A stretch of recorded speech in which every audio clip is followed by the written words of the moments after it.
همش در دست خداوند است. بله نصیب تقدیر میگیم، اما باید نگاه کنیم و احتیاط کنیم. امروز یک موضوع گوناگون داریم، یک موضوع مهم داریم، همه کسا تماشا میکنیم، شاید برای ما درس شود. هموطنان گرامی، اگر شما نیاز به برآمدن از سرحد از جمله به قزاقستان و دوباره به سرحد فدراسیای روسیه در آمدن را دارید، پس شرکت صفا در خدمت شما.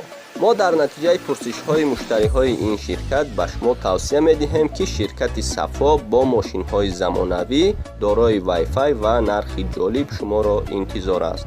رقم ها برای تماس در روی اکران زنگ زنید و کار خود را حل کنید.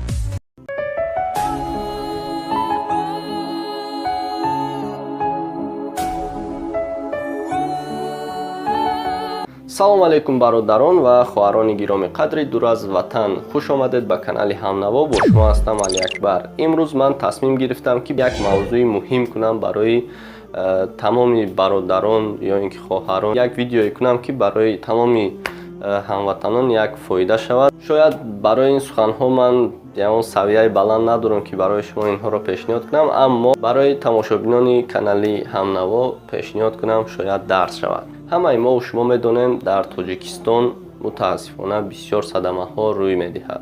شتابکاری هنگام اداره واسطه نقلیات عامل حالت صدمه بوده قدم سوی مرگ است. به همین خاطر چرا گفتنی هستم، مثال در شهر و ناحیه ها، اینچنین نه تنها در تاجیکستان بلکه در دیگر شهرها هم مثال رانندگی میکنن بچهای یاش و خواستم که همین را برسانم که بسیار با احتیاط باشه دوستان، برای که جان خداوند داده، گرفتنش حق خداوند است. برای همین ما سبب نشویم به مرگ یک کسی دیگر. حیات برای همه شیرین است. از اشتراکچیان حرکت راه از جمله رانندگان خواهش کرده می شود که با یک اشتباه بی‌مورد خود و دیگران را از این نعمت محروم نسازند. من ویدیوها رو میگذارم، کمترش رو تماشا میکنید. بسیار صدمه های دهشت‌آور است.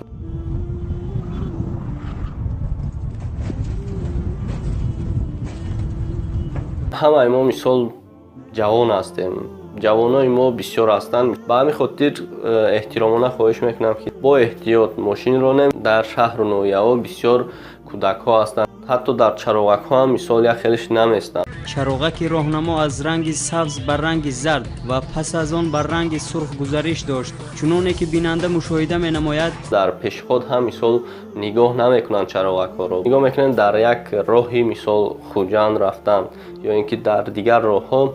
بسیار صدمه های دهشت‌آور است. راست گپ، در یک صدمه مثال 6 نفر جان میدهد. در این صدمه در عموم رشته عمر 6 نفر کنده شده، 4 نفر در شعبه احیا و 1 نفر در شعبه آسیب شناسی بیمارخانه مرکزی شهر استرافشان قرار دارند.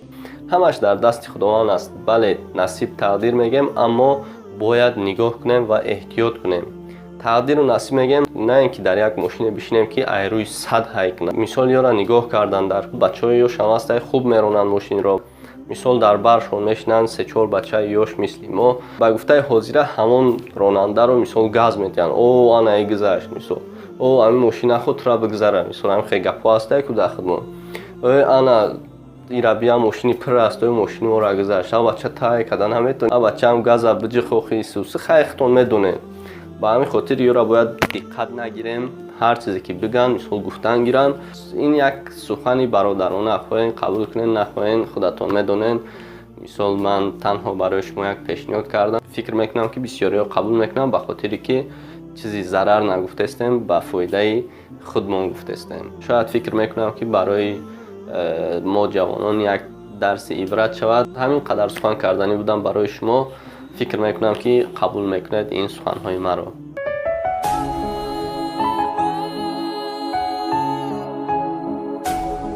خوش بینندگان عزیز، این بود یک نوار دیگر به پایان رسید. در ویدیو حتما لایک مونید و در کانال ابونه شوید. نزدیکان خود رو هم دعوت کنید در همین ویدیو لایک مونند که به دیگران هم روند. دیگر برادران و خواهران ما با خبر شوند. جان خود را در خطر نگذارید، باقی در پناه خداوند باشید. در راه بودی مرگ آمد از پسو، در شب‌های مهتابی دلی پر هوسو. در راه بودی مرگ آمد از پسو، در شب‌های مهتابی نفسود. در خانه در آمدی با سر درد و علم، در نمازی بامداد برآمد نفسود.